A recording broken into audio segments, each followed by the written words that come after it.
नमस्कार। नक्षत्र तक में आपका स्वागत है। मैं आपका ज्योतिष मित्र आदित्य द्विवेदी।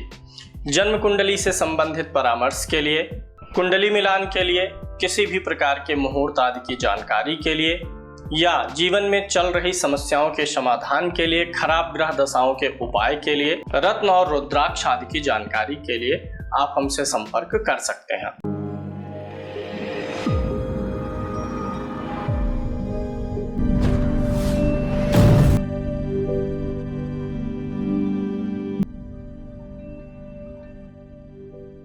संस्थान में अब आपको ज्योतिष का कोर्स भी मिल जाएगा।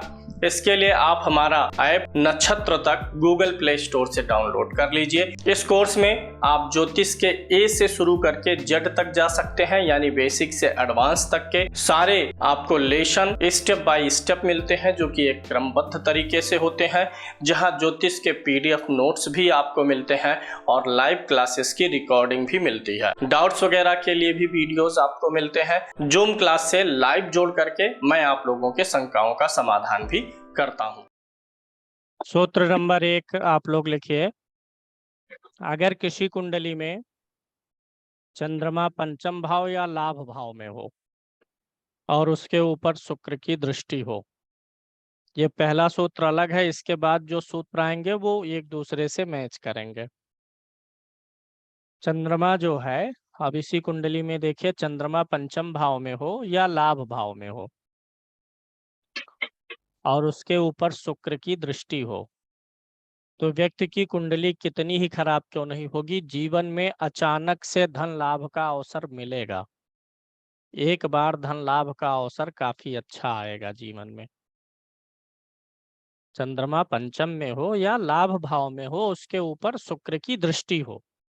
शुक्र क्या है? भोग विलास है। और चंद्रमा और सूर्य तो नैसर्गिक रूप से राजयोग के कारक ग्रह हैं। तो जीवन में कभी ना कभी कोई ऐसा अवसर आएगा जब व्यक्ति अच्छा धन कमा ले, और इसमें आज के परिप्रेक्ष्य में देखें तो यह धन शेयर सट्टा और लॉटरी से हो सकता है, क्योंकि पंचम भाव शेयर सट्टा और लॉटरी से संबंधित है। इसी में आगे एक चीज और जोड़ लीजिएगा, चंद्रमा हो पंचम में या लाभ में, शुक्र की दृष्टि हो, लेकिन इस स्थिति में चंद्रमा जितना बलवान होगा उतना ही अच्छा धन योग बनेगा। अभी मैं इसको समझाऊंगा। चंद्रमा जितना बलवान होगा उतना ही अच्छा योग बनेगा। अब आप लोगों के रेफरेंस के लिए एक डेट ऑफ बर्थ है, आप लोग चाहें तो स्वयं भी नोट कर सकते हैं, या मैंने सामने कुंडली बना रखी है। इनका डेट ऑफ बर्थ है 7 जुलाई 1971, 7 जुलाई 1971, 10:30 का इनका जन्म है, दिल्ली का। सामने कुंडली दिख रही है यहाँ पे, ये इनका डेट ऑफ बर्थ है। 7 जुलाई 1971, 10:30 दिल्ली का जन्म है। यहाँ पर 5 नंबर की गिनती है, तो सिंह लगन इनकी हो गई। लग्नेश लाभ भाव में बैठा हुआ है। लग्नेश का लाभ भाव में होना बहुत ही अच्छा योग है। किसी भी कुंडली में कभी भी विश्लेषण करेंगे तो पहले लग्न को और लग्नेश को देखना है, क्योंकि ये सारे फलों को रिसीव करने वाला है। सारा जो भी राजयोग अच्छा बुरा है वो मिलेगा किसे? लगन को ही। लगन ही भोगता है। तो सूर्य अच्छा है, यानी इसमें जो योग बनेंगे, राजयोग अभी जिसका हम विवेचन करने वाले हैं, उसका पूरा फल यहाँ पे मिलेगा।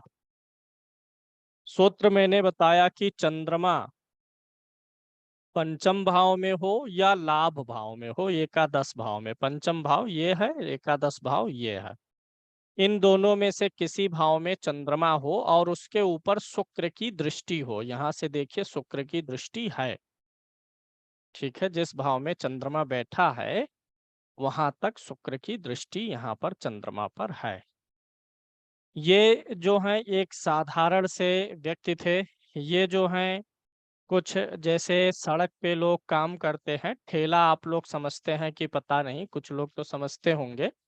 सड़क के किनारे कुछ लोग लगाते नहीं, वो सब्जी की दुकान लगाते हैं, कुछ लोग टिकिया चाउमीन बर्गर वगैरह की शॉप लगाते हैं। कुछ इसी प्रकार से इनका कामकाज चल रहा था। मतलब साधारण जीवन इनका था, साधारण तरीके से जीवन यापन कर रहे थे। लेकिन इनकी कुंडली तो अच्छी है, कुंडली अच्छी है, राजयोग है, तो कभी ना कभी घटित होना ही है। अब एक तो मैं बताऊं जिस पे मैंने आपको अभी जो सूत्र लगाया उस पे, फिर कुछ और योग भी बताऊंगा आपको। अब यहाँ साफ दिख रहा है कि पंचम भाव में चंद्रमा बैठा हुआ है जिसके ऊपर शुक्र की दृष्टि है। तो ये अचानक इनके दिमाग में आया, कहीं से इन्होंने देखा सुना, ये जो है लॉटरी खरीदना शुरू कर दिए। लॉटरी की टिकट और सट्टा, ये दोनों में थोड़ा थोड़ा किस्मत आजमाना शुरू किए।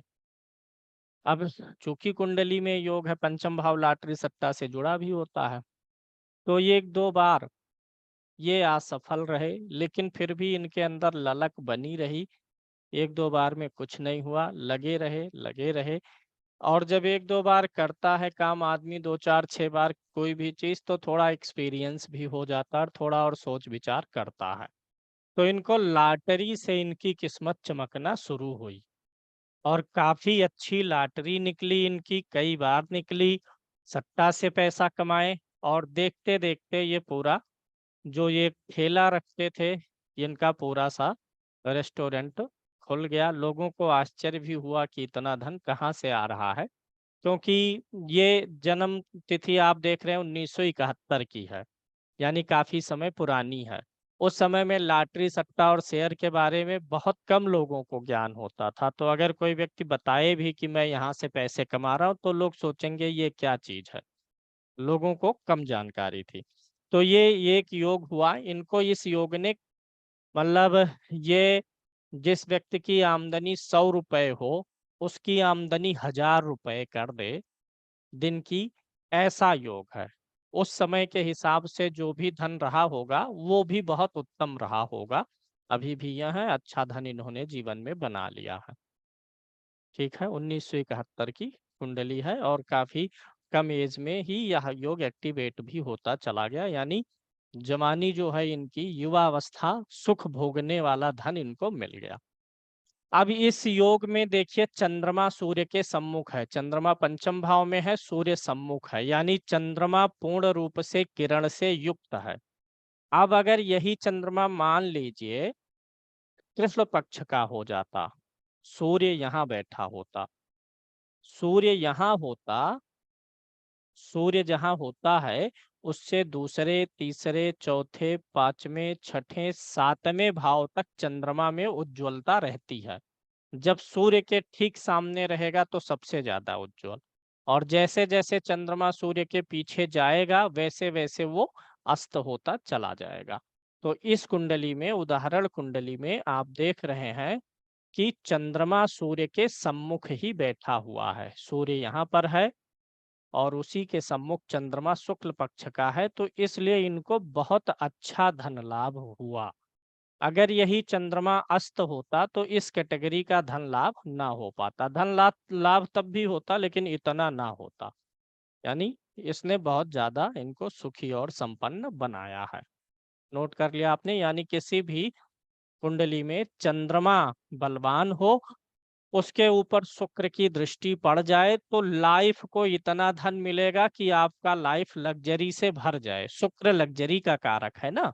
और हर आदमी जो देखिए दुखी है, जिसके पास धन का अभाव है, साधन नहीं है, पहले गर्मी होगी, पंखे की उम्मीद आदमी करेगा कि हे भगवान एक पंखा हो जाए, पंखा आ जाएगा तो उम्मीद करेगा कूलर मिल जाता तो अच्छा रहता, क्योंकि अब पंखे वाली गर्मी नहीं हो रही है। वो मिल जाए तब इंसान उम्मीद करेगा कि शायद कभी बड़े लोगों की तरह हम भी एसी इस्तेमाल कर पाते। हालांकि आज के समय में ये चीजें कॉमन होती जा रही हैं, लेकिन अभी भी ऐसे ही एक्सपेक्टेशन बढ़ती है। तो ये जो एसी फ्रिज कूलर है, साइकिल से मोटरसाइकिल, मोटरसाइकिल से कार, ये सब एक्सपेक्टेशन कौन पूरा करता है? इन सब का कारक शुक्र ही तो है। इस राजयोग में शुक्र को मैंने क्यों लिया है, ये मैं कारण बता रहा हूँ। व्यक्ति के पास कैश रुपया रहेगा कि नहीं, लेकिन अगर चंद्रमा पर शुक्र की दृष्टि है और चंद्रमा बलवान है, शुक्ल पक्ष में आ रहा है, जितना बलवान रहेगा किस्मत उसे इतना धन धन तो अवश्य देगी कि व्यक्ति का जीवन लग्जरी से भर जाए।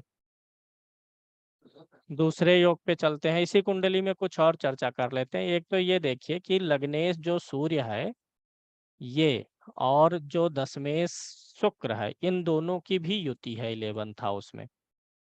लग्नेश और दशमेश, लग्न क्या है? त्रिकोण है, जो आज तक मैं चर्चा करते आ रहा हूं कि त्रिकोण केंद्र के स्वामी की युति, ये त्रिकोण हो गया, और ये क्या हो गया? केंद्र हो गया। केंद्र और त्रिकोण के स्वामियों की युति बनी हुई है, तो ये भी तो राजयोग हो गया, धन योग, राजयोग कह लीजिए। लाभ भाव में बना भी है ये, तो यह योग भी बड़ा सुंदर है इस कुंडली में। ठीक है, आगे गुरु और शनि आमने सामने है, दोनों अच्छी स्थिति में है, दोनों ग्रह का साथ होना, आमने सामने होना अच्छा है। अगली चीज, ये जो चतुर्थ भाव का स्वामी है मंगल, वो उच्च राशि में है। छठे में तो है, उच्च राशि में है, राहु के साथ है। तो राहु के साथ होकर के नकारात्मक तो हुआ, लेकिन उच्च का होने के नाते अन्य राशि में जितना पीड़ित होता राहु से, उस हिसाब से राहु इसे पीड़ित नहीं कर पाया, मंगल उच्च का रिजल्ट दिया। इस कुंडली के दो मुख्य योग, सिर्फ एक तो चंद्रमा पे शुक्र की दृष्टि, दूसरा सूर्य और शुक्र की युति, इसी दो योग ने ही व्यक्ति के सारे जीवन को पलट के रख दिया। अब एक मैं कॉमन सूत्र बता रहा हूं, जो बहुत सारी कुंडलियों पे आप एक साथ लागू कर सकेंगे। नोट करिए, सूत्र नंबर 2। किसी भी जन्म कुंडली में, किसी भी जन्म कुंडली में चंद्रमा चंद्रमा का संबंध चतुर्थ भाव भावेश, चतुर्थ भाव भावेश या लाभ, या लाभ भाव अथवा लाभेश से बने, तो भी जीवन में अचानक धन प्राप्ति के योग होते हैं। अचानक धन प्राप्ति के योग होते हैं। सीधा सा सूत्र है, लिख लिए होंगे, सीधा सा सूत्र है, चंद्रमा का संबंध जोड़ा जा रहा है। अच्छा, इसमें एक चीज छूट गया, धनेश भी शामिल करिए। चंद्रमा का संबंध चतुर्थ भाव चतुर्थेश से है, लाभ से लाभेश से है, धन और धनेश से। अपने हिसाब से अपना सूत्र लिख लीजिए। वैसे तो इतना आसान कॉन्सेप्ट है, सिर्फ आप नोट कर लीजिए ताकि आपके पास डाटा रहे, लेकिन आसान है, मेमोरी में सिर्फ रहेगा तो कठिन नहीं है इस सूत्र को कैलकुलेट करना या एनालिसिस करना। चतुर्थ भाव से, एकादश भाव से, द्वितीय भाव से या इनके स्वामियों से चंद्रमा का संबंध जो है अचानक धन लाभ के योग बनाता है। अब एक कुंडली आपके सम्मुख है, इनका डेट ऑफ बर्थ मैं बोलता हूं पहले, फिर इसको जूम करूंगा। 27 अक्टूबर 67, 27 अक्टूबर 1967, time of birth 14:38, Sonipat Haryana का इनका जन्म है। अब जो मैंने सूत्र आपको बताए हैं, उन्हीं में से कुछ सूत्र हमें यहाँ पे लगाने हैं।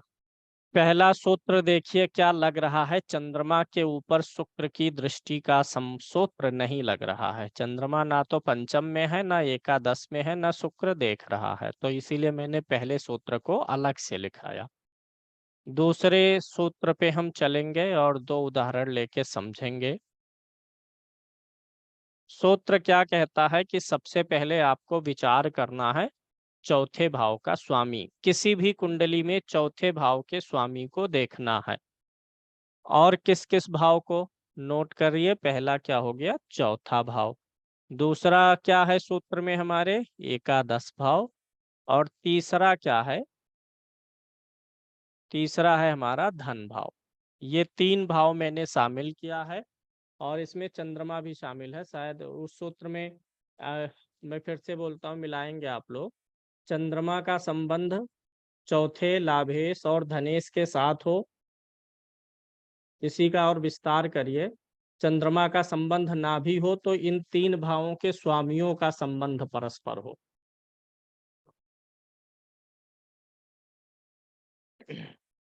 या तो चंद्रमा से संबंध हो जाए या इन 3 भावों के स्वामियों का परस्पर संबंध हो जाए।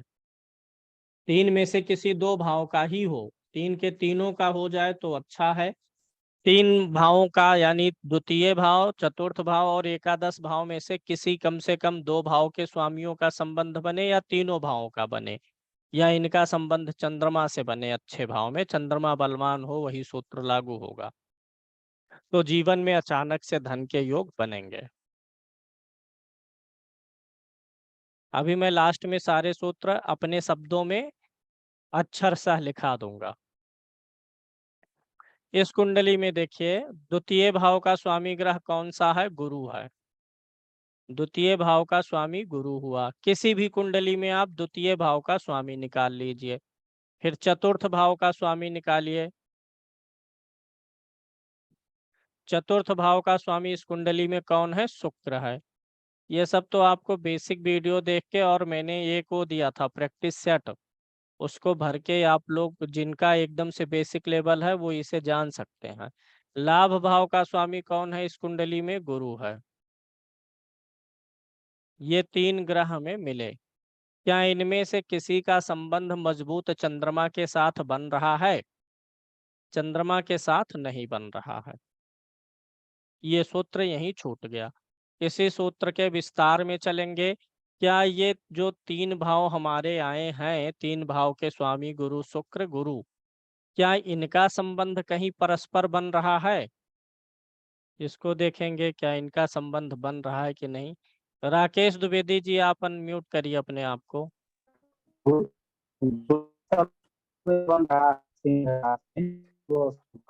हाँ आप सही बोल रहे हैं, आपकी आवाज थोड़ा कट रही है लेकिन आप सही बोल रहे हैं। इसमें देखिए शुक्र और गुरु की युति बन रही है, सिंह राशि में बन रही है। अब म्यूट कर लीजिए अपने आप को। आज वाले विषय में हम देखते हैं कि यहाँ पे फॉर्चुनेटली बड़ा अच्छा संयोग बना कि धन भाव का स्वामी और लाभ भाव दोनों का ही स्वामी गुरु हो गया है, और चतुर्थे शुक्र के साथ बैठा है, वो भी अच्छे भाव में बैठ गया। 6 में हो, 8 में होता, 12 में होता तब यह योग कमजोर हो जाता। चूंकि 6, 8, 12 में नहीं है, त्रिकोण यहाँ पर केंद्र में ही बना है, लगन पे इन दोनों की दृष्टि भी जा रही है, दोनों शुभ ग्रहों की जो राजयोग बना रहे हैं, तो यहाँ पे द्वितीयेश और चतुर्थेश की भी युति है और चतुर्थेश और लाभेश की भी युति है। हालांकि इनके दाम्पत्य जीवन में परेशानी रही होगी, पत्नी के स्वास्थ्य वगैरह को लेकर के या दाम्पत्य जीवन में कठिनाई रही होगी, क्योंकि सप्तम भाव का जो स्वामी सूर्य है वह नीच राशि में है और सप्तम भाव में 2 विरोधी ग्रह बैठे हुए हैं। लेकिन धन का योग इन दोनों ग्रहों ने बनाया और इनको धन की प्राप्ति हुई।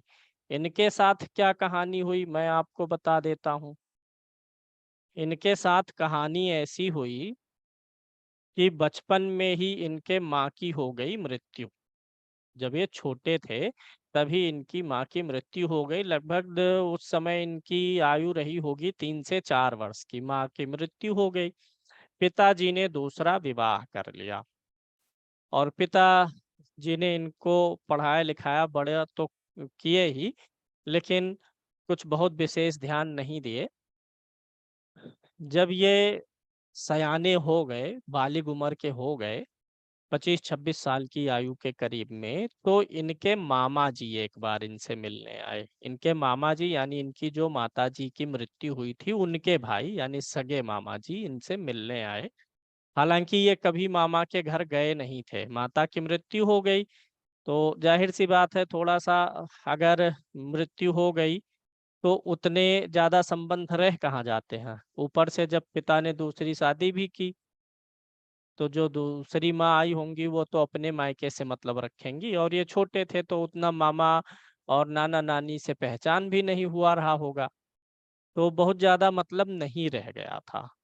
अब देखिए किस्मत का खेल, इनके मामा जी इनसे मिलने आए इनसे मुलाकात हुई और इनके मामा जी ने कहा कि तुम अपनी माता के मृत्यु का प्रमाण पत्र लेके चले आओ घर पे कभी। पूरी बात इनको बताए, समझाए कि जो हम भाइयों का हिस्सा है उसमें तुम्हारी माताजी का भी हिस्सा है भैया। अब हम लोगों का हो रहा है बंटवारा, तो अपनी माँ का हिस्सा, चूंकि वो उनकी मृत्यु हो गई है तो मिलेगा इनको। तो ये अपनी माँ का हिस्सा लेने गए और डेट ऑफ बर्थ देख रहे हैं 67 का है इनका, यानी कि उम्र इनकी अच्छी खासी हो चुकी है। तो यानी काफी समय पहले इनको यह धनराशि मिली होगी। इनको 40 लाख रुपए ननिहाल से मिले।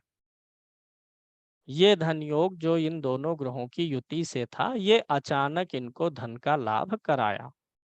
पिछले वाले उदाहरण में हमने देखा था कि चंद्रमा यहाँ बैठा हुआ था, तो पंचम भाव शेयर सट्टा लॉटरी का होता है, तो कहीं ना कहीं उसमें लॉटरी का कनेक्शन था। और हम इसमें देख रहे हैं कि शुक्र का संबंध कहाँ से है, चतुर्थ भाव से है। तो कहीं ना कहीं इस पैसे में माँ की भूमिका शामिल दिखाई दे रही है। तो जब भी द्वितीय भाव, चतुर्थ भाव या लाभ भाव के स्वामियों का संबंध मजबूत चंद्रमा से बनेगा, तब चंद्रमा वाला उदाहरण मैंने पहले देख लिया, या फिर चंद्रमा का संबंध शुक्र से, या तीसरा सूत्र साधारण सा सूत्र है, कोई दिमाग लगाना नहीं है। कोई भी कुंडली सम्मुख आ जाए, द्वितीय भाव, चतुर्थ भाव और एकादश भाव के स्वामियों को नोट करिए, इनके संबंध को देखिए। संबंध कब बनेंगे इस पे मैंने वीडियो में बताया है, अभी पिछले 1-2 क्लास पहले बताया हूँ, और जो वीडियो लेसन पढ़ा है उसमें भी बताया हूँ। तीसरा एग्जाम्पल है हमारा, इसमें आप लोग अपने आप जान जाएंगे। यही सूत्र इसमें भी लगाना है। पहले मैं इनका डेट ऑफ बर्थ आप लोगों को बता देता हूँ। 28 अगस्त 1977, 28 of August 1977। Time of birth है 21:21, यानी रात को 9:21 अजमेर का इनका जन्म है। कुंडली आप लोगों के सम्मुख है, इसमें हम लोग विचार करते हैं। पहले लगन देख लीजिए, मेष लगन की कुंडली है। कहीं भी जब भी आप बोलना शुरू करेंगे प्रेडिक्शन, इसमें से तो ज्यादातर लोग भविष्य में हमारे ही संस्थान में बोलेंगे, एम्प्लॉय रहेंगे। मेष लगन है और इनकी कुंभ राशि है, सबसे पहले ये बोलना चाहिए कोई भी कुंडली देखते समय। चंद्रमा जिस राशि में होता है व्यक्ति की राशि वही होती है, नोट कर लीजिए। किसी भी राशि में चंद्रमा होगा वही व्यक्ति की राशि होगी। ज्यादातर लोग इस बात को जानते हैं, बेसिक वाले नहीं जानते हैं, तो नोट कर लें। अब आ जाते हैं अपने विषय पर, उसी चीज पे, सूत्र पे। यहाँ पे आप देखिए, सूत्र को हमें लगाना है। पहले हम द्वितीय भाव, चतुर्थ भाव और एकादश भाव के स्वामियों को नोट कर लेते हैं। इस कुंडली में द्वितीय भाव का स्वामी कौन सा ग्रह है? शुक्र है। द्वितीय भाव में 2 नंबर की गिनती लिखी है, 2 नंबर की गिनती का मतलब कौन होता है? शुक्र। चतुर्थ भाव को नोट करिए, चतुर्थ भाव में कौन सी गिनती है? 4 नंबर। 4 का स्वामी कौन होता है? चंद्रमा होता है। और तीसरा भाव हमने कौन सा लिया है? लाभ भाव लिया है। यहाँ पे देखिए, द्वितीय भाव का स्वामी कौन सा ग्रह है? शुक्र है। और लाभ भाव का स्वामी शनि है, और शुक्र शनि की युति चतुर्थ भाव में हुई है। बन गया ना योग? बन गया राजयोग। चलिए अब किसी को लाते हैं सम्मुख, उनसे पूछते हैं। सुभाष चंद्र शर्मा जी, अपने आप को अनम्यूट करिए। हाँ जी सर। बताइए, ये जो सूत्र अभी हमने पढ़ा उसका यहाँ पर कहाँ योग बन रहा है? चतुर्थ भाव में, चतुर्थ भाव में शुक्र और चंद्रमा की शुक्र और युति। शनि का। हाँ, शुक्र और शनि का। शनि का। अच्छा, एक चीज आप लोग ध्यान दीजिएगा, जब शुक्र और शनि की युति हम नॉर्मली देखते हैं तो यह बहुत अच्छा नहीं माना जाएगा, क्योंकि दोनों के तत्व ठीक नहीं है एक दूसरे के साथ। शुक्र भोग है और शनि वैराग्य है। इनकी पहले हम कहानी बता देते हैं आप लोगों को। इनके पास था कुछ नहीं, साधारण जीवन था, साधारण घर मकान, और गाड़ी वगैरह भी नहीं था कि इनके पास फोर व्हीलर वगैरह हो। पुरानी मोटरसाइकिल वगैरह से ये चलते थे। देखने में ठीक ठाक थे, सुंदर थे, स्मार्ट थे, बातचीत में निपुण थे, मतलब व्यक्तित्व तो शारीरिक रूप से अच्छा था। साधन संपन्न नहीं थे, धन नहीं था, लेकिन व्यक्तित्व इनका ठीक ठाक था। हुआ क्या, इनका प्रेम संबंध स्थापित हुआ। किससे? एक आ, क्या बोलते हैं, ईसाई, मतलब अंग्रेजी महिला से। ईसाई महिला से ये प्रेम संबंध में आए।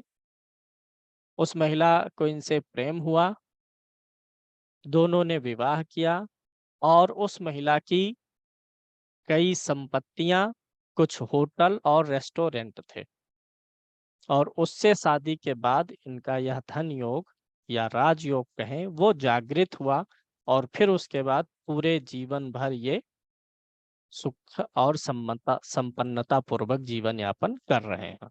यहाँ भी पहले शुक्र सप्तम का स्वामी है, शुक्र सप्तम का स्वामी है, विवाह इसलिए से स्त्री संबंध का जोड़ तो दिया। आना आना इस जरूरी हो गया।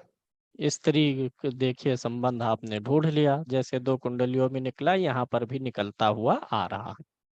अच्छा, अब यहाँ पे एक चीज और दिख रहा है, ये शनि चतुर्थ भाव में है, किसकी राशि में है? चंद्रमा चल के। और चंद्रमा कहाँ है? शनि की राशि में है। चल तो चतुर्थेश और लाभेश का स्थान परिवर्तन भी तो हुआ है।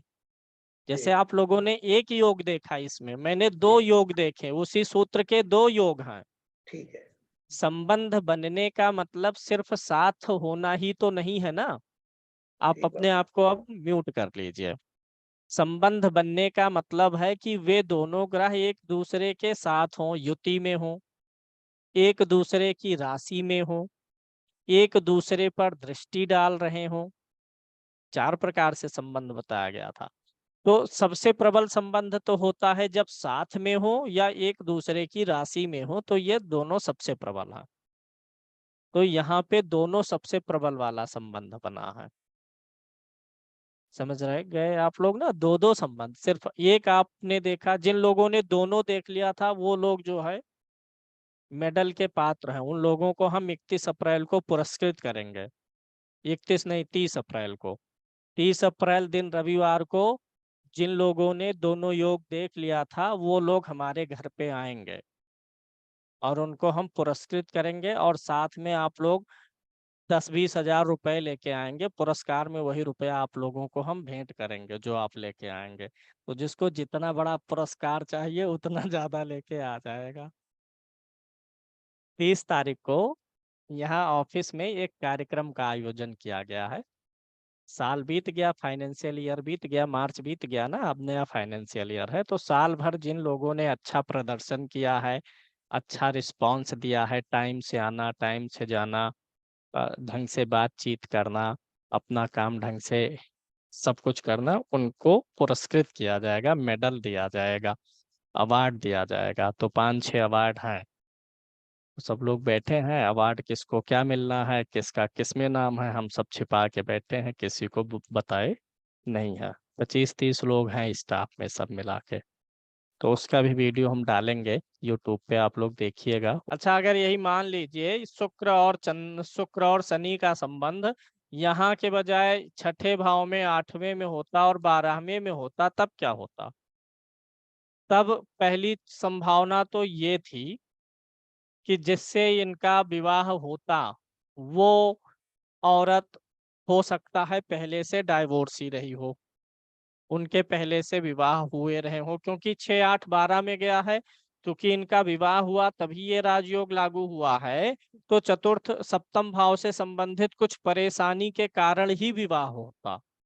तो अगले स्त्री का अपना जो है दाम्पत्य से अलगाव हुआ हो, या इन्हीं का अलगाव हुआ रहा होता, पहली शर्त। दूसरी यह होती, जिस हिसाब से इनको धन मिला उससे आधे से भी कम धन मिलता, वो भी क्योंकि लगन से छठा, लगन से आठवां, लगन से 12वां, तो उस स्तर का सुख नहीं मिलने वाला था, मिल जाता। तीसरा ये होता कि जब इन्होंने उस अंग्रेजी महिला से विवाह किया तो धन का एंजॉयमेंट और मैरिड लाइफ दोनों को बहुत अच्छे से ये एंजॉय कर रहे हैं। यानी धन तो मुख्य रूप से उस महिला का ही है ना, पति होने के नाते इनका भी अधिकार हुआ, मिल जाएगा, पा जाएंगे, कोई रोक टेक टोक नहीं है। लेकिन अगर यही 6, 8, 12 में होता तो विवाह के बाद उनको उस संपत्ति का, धन के मामले में दखल देने का अधिकार उतना अधिक वह महिला ना देती, जिसके कारण से विवाद हो करके हो सकता है कि इनको कुछ संपत्ति दे करके वह फिर इनसे पीछा भी छुड़ा लेती। क्योंकि अच्छे भाव में बना है इसलिए इसका पूर्ण सुख है। यानी 6, 8, 12 में यही योग बनेगा तो जितने भी फल हैं सब में कहीं ना कहीं कुछ ना कुछ संताप अवश्य पैदा हो जाएगा। इनको पहला सुख क्या मिल गया? स्त्री का मिल गया। भाई धन का ही सुख नहीं मिला, होटल के ही मालिक नहीं हुए, एक स्त्री का साथ भी जीवन संगिनी भी तो मिल गई इनको। तो उस जीवन संगिनी जो जो इनको मिला उन सब में कहीं ना कुछ परेशानी आती अगर ये 6, 8, 12 में बना होता। तो ये उम्मीद है समझ गए होंगे, इसी प्रकार से आप लोगों को निकालना चाहिए। अब शॉर्ट में आ जाते हैं हम लोग मकर लगन पे। मकर लगन की मैं कुंडली ड्रा कर लेता हूं पहले। मकर लगन जिनका होगा उनके लगन में उनके प्रथम भाव में 10 नंबर की गिनती लिखी होगी। यानी इनके पहले भाव का स्वामी कौन सा ग्रह होगा? शनि। द्वितीय भाव में 11 नंबर की गिनती होगी, यानी धन भाव का भी स्वामी कौन होगा? शुक्र होगा। अभी जो हमने आज सूत्र पढ़ा है धन योग का, अभी इस पे हम लोग देखेंगे कि कौन कौन से ग्रह आ जाएं तो योग बनेगा। आप लोगों के लिए होमवर्क भी रहेगा। अभी जो अचानक धन लाभ का योग मैंने बताया है, 2 सूत्र, मेष लगन में, वृषभ लगन में, मिथुन लगन में, सभी लगन में आपको निकालना है कि किन किन ग्रहों की युति बन जाए तो वह अचानक धन प्राप्ति का सूत्र लागू हो जाएगा। एक साफ कागज पे लिख के बना के व्हाट्सएप में डालिएगा आप लोग। तृतीय भाव का स्वामी गुरु होगा, चतुर्थ भाव का स्वामी मंगल होगा, पंचम भाव का चंद्रमा, ओ पंचम भाव का शुक्र होगा। अभी चंद्रमा चंद्रमा पढ़ रहे थे ना कि पंचम भाव में चंद्रमा हो, तो वही दिमाग में बैठ गया। अच्छा, कभी कभी पढ़ाते पढ़ाते जैसे मान लीजिए मैं मकर लगन पढ़ा रहा हूँ तो मानवीय रूप से भूल होती है, दिमाग में चलता कुछ है मुंह से निकलता कुछ है। यहाँ मकर लगन लिखा है ना, पढ़ा रहा हूँ कहीं और, समझाने के चक्कर में क्या होता, मकर के बजाय इसको कुंभ मुंह से निकल सकता है या धनु निकल जाए। मेरे से ही नहीं, आपसे भी, किसी से भी हो सकता है, क्योंकि वो गलती नहीं है कि मुझे पता नहीं है कि यहाँ मकर लगन नहीं है, बस ध्यान कहीं और है किसी और टॉपिक पे, तो ये बोल रहा हूँ। तो शायद वृश्चिक लगन की कुंडली में 1-2 बार मैंने तुला बोल दिया। अब दिमाग में तो मेरे चल रहा है कि मैं वृश्चिक ही बोल रहा हूँ, अब तुला मुंह से निकला किसी चक्कर में। तो वो सिर्फ एक गलती है, ना कि उसे इतना बहुत ज्यादा सीरियस लेने की जरूरत नहीं है। इतना तो सेंस सबको होगा कि हाँ मकर लगन पढ़ाया जा रहा है, तो ये गलत सिर्फ मुंह से निकल जा रहा है। और आप भी जब पढ़ेंगे पढ़ाएंगे तो आपसे भी होगा, सबसे होता है। 6, 7, 8, 9। तो लगन का स्वामी शनि, द्वितीय भाव का स्वामी शनि, तृतीय का गुरु, चतुर्थ का मंगल, पंचम का शुक्र, छठे का बुध, सप्तम का चंद्रमा, अष्टम का सूर्य स्वामी, नवम भाव का बुध, शुक्र दसम भाव का स्वामी, मंगल एकादश और गुरु द्वादश। इस कुंडली में परम कारक ग्रह कौन सा होगा? शुक्र, क्योंकि शुक्र एक त्रिकोण का स्वामी है और एक केंद्र का स्वामी है। शुक्र यहाँ पे पंचम भाव का और दसम भाव का स्वामी है। अब वैसे पिछली बार की तरह एकदम बेसिक से रिपीट करने वाले नहीं है, क्योंकि इतने वीडियो बन गए 9 लगन के, तो अगर आप कोई दिल दिमाग से एक बार देख लेगा तो उतना आप जानकारी हो गई है। तो इसमें मकर लगन में सबसे प्रबल कारक कौन होता है? शुक्र होता है। इसमें शनि जो है कारक होता है, लग्नेश और द्वितीयेश होता है, यानी शनि का धन से संबंध बहुत तगड़ा होता है इस कुंडली में, क्योंकि लग्नेश और धनेश दोनों यही है। बुध भाग्य का स्वामी होता है। बुध इस कुंडली में कारक ग्रह में आएगा। छठे भाव का भी स्वामी है, लेकिन हम खष्टेश के बजाय उसे क्या मानेंगे? भाग्येश का फल 70% देगा, क्योंकि हर लगन में आपको 3 कारक ग्रह लेना ही लेना है। 3 कारक ग्रह लग्नेश, पंचमेश, नवमेश को कारक लेना ही लेना है। अब जब बुध छठे भाव में बैठ जाएगा तो खष्टेश का फल 70% देगा, नोट करिए। अगर कोई एक ग्रह कारक आ रहा है, वही एक बुरे भाव का स्वामी है, तो जब बुरे भाव में बैठेगा तो 70% उस भाव का देगा, अन्यथा हमेशा अपने अच्छे भाव का 70% देगा। यहाँ पे बुध किसी भी भाव में होगा, 70% रिजल्ट हमेशा किसका देगा? नवम भाव का। जब ये छठे भाव में बैठेगा तब 70% छठे का देगा और 30 का भाग्य का देगा। हर लगन में यही कहानी है। जैसे शनि को हम मान लेते हैं, 1 मिनट के लिए दूसरा लगन लेते हैं। शनि यहाँ 10 और 11 का स्वामी है। अष्टम का स्वामी हो गया शनि, नवम का भी हो गया। अब शनि भाग्य का ही फल देगा, वह कुंडली में चाहे जहां रहेगा। 70% किस भाव का देगा? नवम भाव का। और 30% अष्टम का देगा, अपनी दशांतर दशा के दौरान इसका भी प्रभाव छोड़ेगा।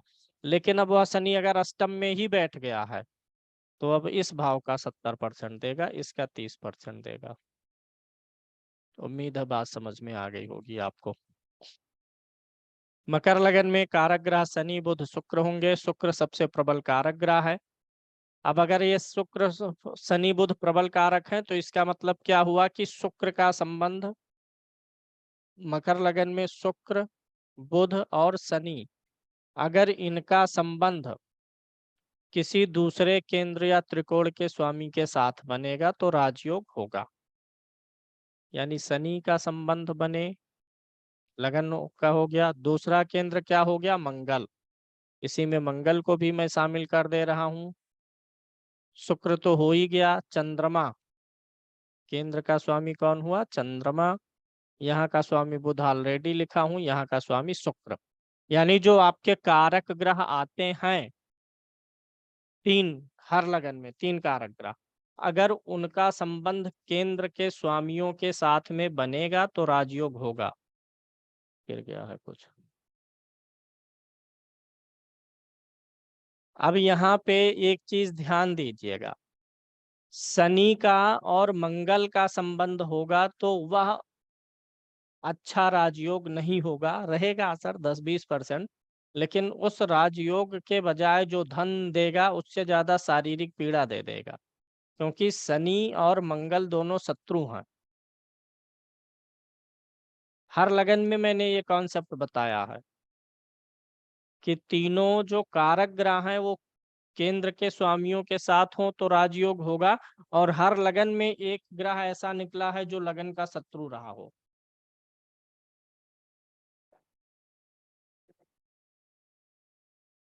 शेष दूसरा यहाँ पे बुध जो है नवम का स्वामी और मंगल चतुर्थ का स्वामी, तो मंगल का संबंध अगर बुध से होगा तो भी राजयोग नहीं होगा। वैसे एक सूत्र याद करिए, लाभेश जो ग्रह होता है वह कभी राजयोग में भाग नहीं लेगा। वह जब भी कारक ग्रह या किसी भी प्रकार से योग में आएगा तो वो धन योग बनाएगा, राजयोग नहीं बनाएगा।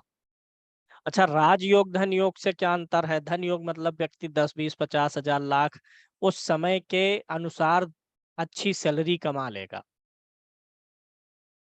आज के समय के अनुसार जैसे 1 लाख रुपया मिल गया तो अच्छा धन योग हो गया।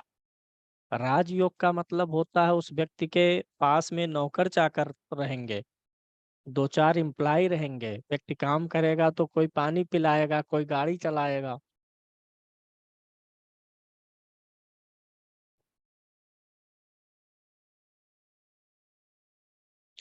यानी मंगल इसमें राजयोग में नहीं रहेगा, शेष अन्य ग्रहों से राजयोग बनेगा। सबसे अच्छा राजयोग कब बनेगा?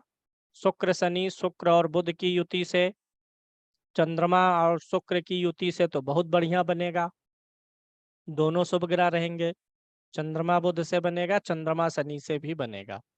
विष दोष बनेगा वो अलग चीज है।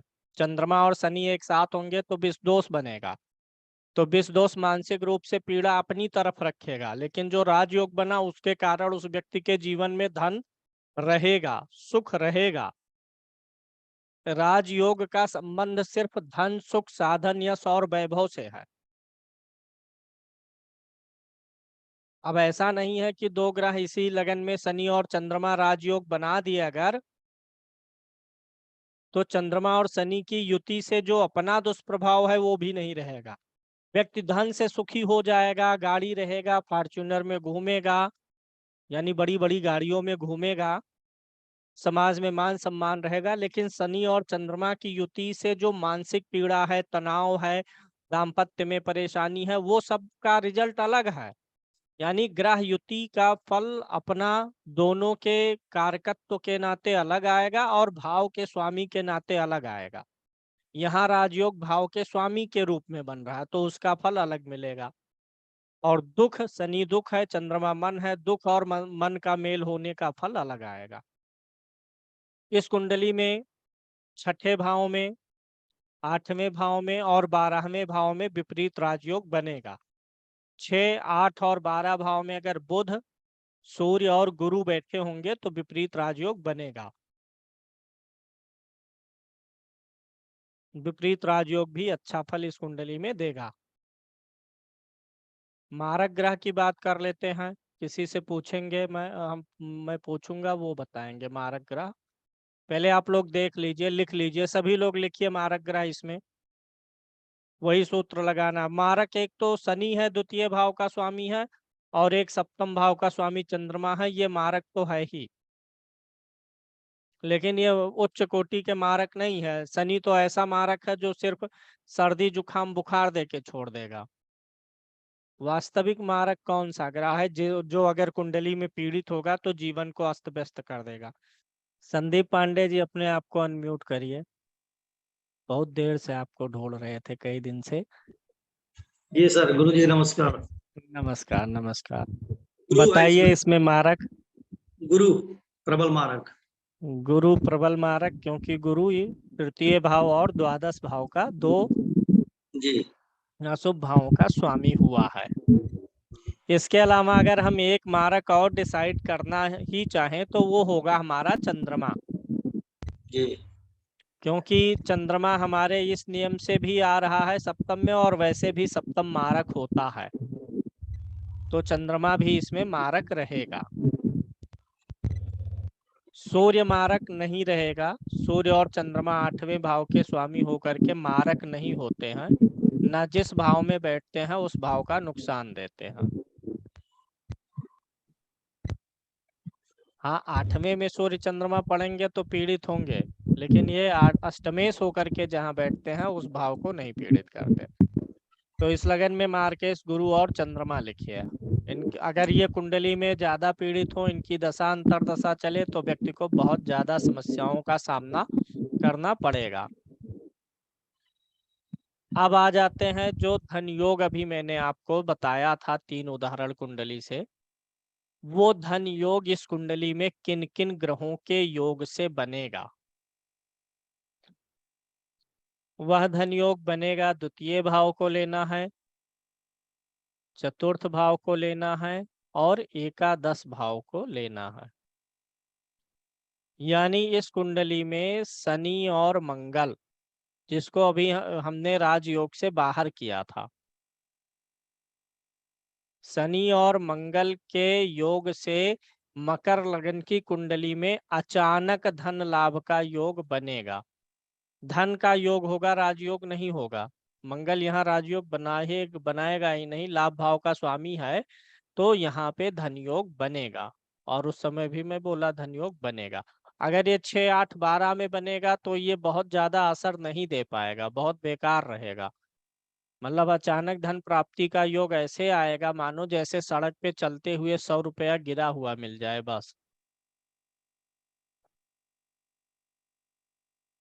लेकिन अगर केंद्र त्रिकोण धन लाभ में बनेगा तो भले ही मंगल शनि की युति खराब है, उनकी खराब युति का असर अलग आएगा, थायराइड हो, शरीर में दर्द हो, भाइयों से अच्छा संबंध ना हो, लेकिन जीवन में अचानक से धन लाभ का कई बार योग बनेगा। ऐसे होमवर्क मैंने आपको दिया है, आपको हर लगन पे लिखना है, निकालना है, मेष से लेकर के मीन तक।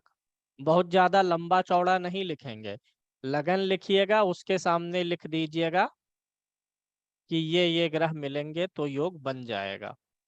12 लाइन में 12 लग्नों का लिख के व्हाट्सएप करिएगा ग्रुप में। और सबका जवाब मैं नहीं दूंगा, मैं देखता सब हूँ, सुनता सब हूँ। आप भेजेंगे, मैं देख लूंगा, मेरे निगाह में आ जाएगा। भाई रिप्लाई 100 लोगों को तो नहीं दे पाएंगे ना। देख लिया, उसी समय समझ में आ गया कि कौन किस स्तर पे किसकी तैयारी चल रही है। जहाँ कुछ ज्यादा गलत होता है या वो रहता है तो वहां पे मैं जवाब दे देता हूँ।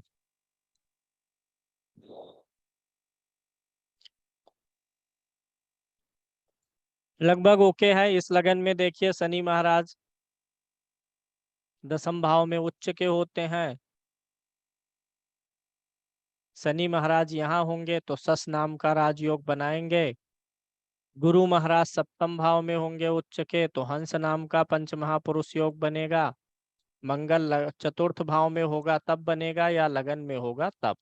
यानी इस कुंडली में पंच महापुरुष राजयोग 3 ग्रहों से बनता है, मंगल से, शनि से और गुरु से।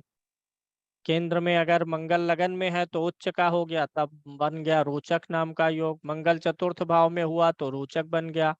गुरु 7th में हुआ तो हंस बना, और शनि 10th में उच्च का हुआ तो सस बना।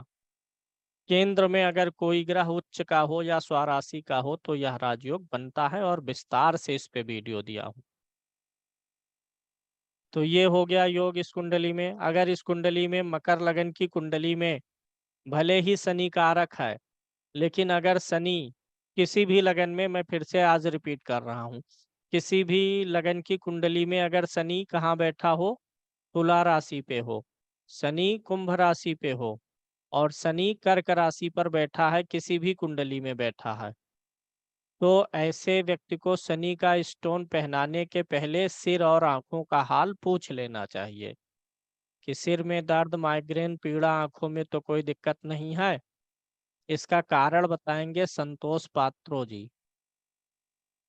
संतोष जी अनम्यूट करिए अपने आप को। आज तो आप पता नहीं कहाँ इधर उधर बात कर रहे हैं, अभी भी नहीं सुन रहे हैं। लगता है उनके यहाँ कुछ लोग आ गए हैं, वो व्यस्त हैं, दूसरे किसी को लेते हैं। निर्मल भूषण जी,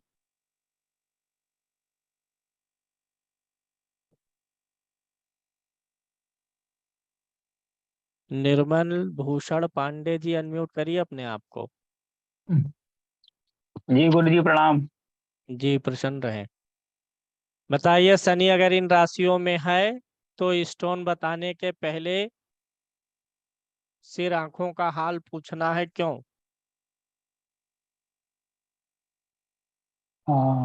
सप्तम भाव और 10th भाव और द्वितीय भाव में यदि शनि है तो फिर आंखों में सो प्रॉब्लम होगी, क्यों? ठीक है सर। आप सो रहे थे आप? नहीं सर, लिख रहा था। बताइए क्यों? सर सर क्योंकि 1 2 3 फिर चंद्रमा। मिताली देश पांडे जी बता रही हैं, आप सुनिए। जी सर, क्योंकि शनि लग्नेश और द्वितीयेश है, और लग्न भाव से हम लोग सिर का विचार करते हैं और द्वितीय भाव से आंखों का, इसलिए। नहीं, मैं बोला हूं कि अगर किसी भी कुंडली में शनि इन 3 राशियों में हो, भाव का नाम मैंने नहीं लिया है, किसी भी कुंडली में शनि अगर तुला राशि में है यानी उच्च का है, किसी भी भाव में उच्च का हो, किसी भी भाव में कर्क राशि में हो, किसी भी भाव में कुंभ राशि का शनि है, चाहे वो पहला भाव हो, चौथा हो, 7वां हो, अगर शनि इन राशियों में बैठा है किसी कुंडली में तो शनि की दृष्टि मेष राशि पे पड़ेगी। कुछ लोग इस बात को जान रहे थे, पहले भी मैंने बताया है, वो तो पकड़ ले गए। यही है, बताइए कैसे पढ़ाया जाए। पहले इसको अभी तो हमको लगता है 1-2 क्लास पहले ही बताया हूँ। अगर शनि इन राशियों में होगा तो अगर कुंभ राशि में शनि है तो शनि की तीसरी दृष्टि पड़ेगी मेष राशि पे। कोई भी आप कुंडली बनाइए, अगर शनि इन राशियों में है तो शनि मेष राशि को हमेशा देखेगा ही देखेगा। अगर शनि कर्क राशि में है तो कर्क राशि से 10वीं राशि हमेशा मेष ही पड़ेगी, और शनि इसमें है तो शनि की 10वीं दृष्टि पड़ेगी। तुला राशि में अगर शनि है तो शनि की 7वीं दृष्टि पड़ेगी, और मेष राशि से सिर और आंख का विचार होता है, और सिर और आंख वैसे भी एक दूसरे से जुड़े हैं। ज्यादातर सिर की पीड़ा का कारण आंख ही होता है। तीसरी कुंडली में क्या हुआ? तो इसलिए क्या हो जाएगा भैया, अगर इन राशियों में है शनि तो व्यक्ति से पहले पूछ लीजिए कि आपको सिर और आंखों में तो कोई तकलीफ नहीं है। अगर सिर आंख में कोई तकलीफ नहीं है तभी उनको आप शनि का स्टोन पहनने के लिए कहिए। तो ये हमारा मकर लग्न भी कंप्लीट हुआ। कुछ हमने आज धन योग भी बताए हैं, आप लोग प्रैक्टिस करिए। धन योगों का सभी लग्नों पे विवरण निकाल के आप लोग हमको व्हाट्सएप करिएगा। 2 मिनट के लिए सबको अनम्यूट कर रहे हैं, सब लोग चिल्लाएंगे, अभी कोई किसी की आवाज़ सुन नहीं पाएगा, लेकिन हमको अच्छा लगता है आप लोग चें चाँ करते हैं, तब हम इसलिए अनम्यूट कर रहे हैं सबको।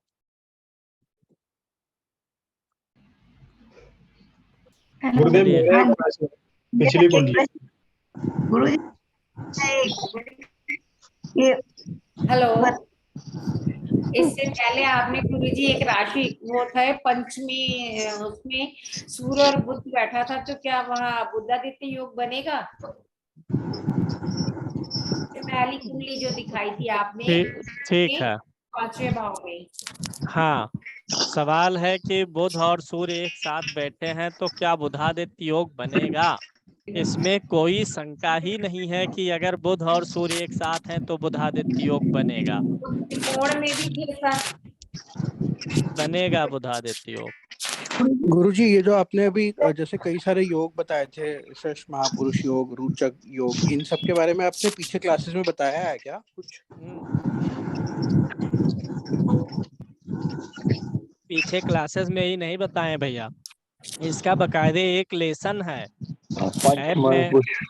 ऐप में बड़े डिटेल में इसका एक लेसन है, और ऊपर से पिछले क्लास में भी बताया हूँ। मैं पिछली क्लास में था नहीं ना, इसलिए पूछ रहा हूँ कि नहीं मुझे तो वो लेसन में आप देख लीजिए ना, जो वीडियो के लेसन है, मतलब आप लोग अगर वीडियो का लेसन देखेंगे तो उसमें काफी चीजें हैं, और वो लेसन है, और जो मैंने वहाँ पे पढ़ाया है मैं उसे फिर रिपीट भी नहीं करने वाला हूँ, देखिएगा है वहाँ पे। सर हम वीडियो वाले गुरुजी कुंडली में काल सर्प दोष है, तो क्या किस उम्र में शांति करानी चाहिए अगर कुंडली में काल सर्प दोष है? कुंडली में काल सर्प दोष, अभी सब लोग चुप रहेंगे, अच्छा सवाल है। सिर्फ काल सर्प दोष ही नहीं, अगर कुंडली में कोई भी दोष है तो शांति कब करानी चाहिए, चाहे वो काल सर्प हो, चांडाल हो, पित्र हो, अंगारक दोष हो, कोई भी दोष है तो शांति कब करानी चाहिए। मुद्रम दोष के बारे में गुरुजी? सब दोष, चाहे जो दोष है उसकी शांति कब कराएं, ये एक अच्छा सवाल है।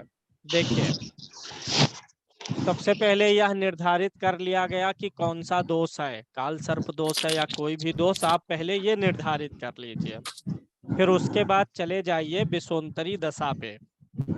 विषोत्तरी दशा देखिए, जैसे ये समस्या तब आती है जब बालक की उम्र छोटी हो तब। अगर किसी की उम्र 8 साल से ऊपर हो गई है, व्यक्ति समझदार हो गया है, चीजों को समझने लायक हो गया है, तब नहीं कोई दिक्कत है, तब आप उसकी पूजा करा दीजिए, चाहे वो 7 साल का हो, 10 साल का हो।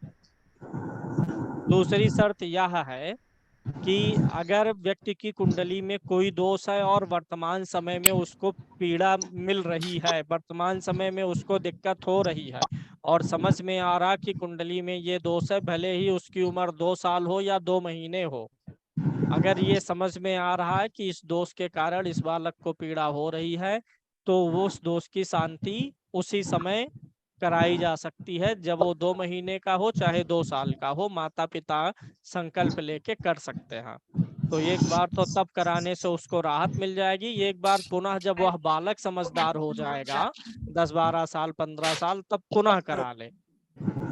तीसरी बात ये होती है कि मान लीजिए कि किसी का कालसर्प दोष बना है और अभी उसको कोई परेशानी नहीं है, लेकिन अब दोष है, तो शांति कब कराए?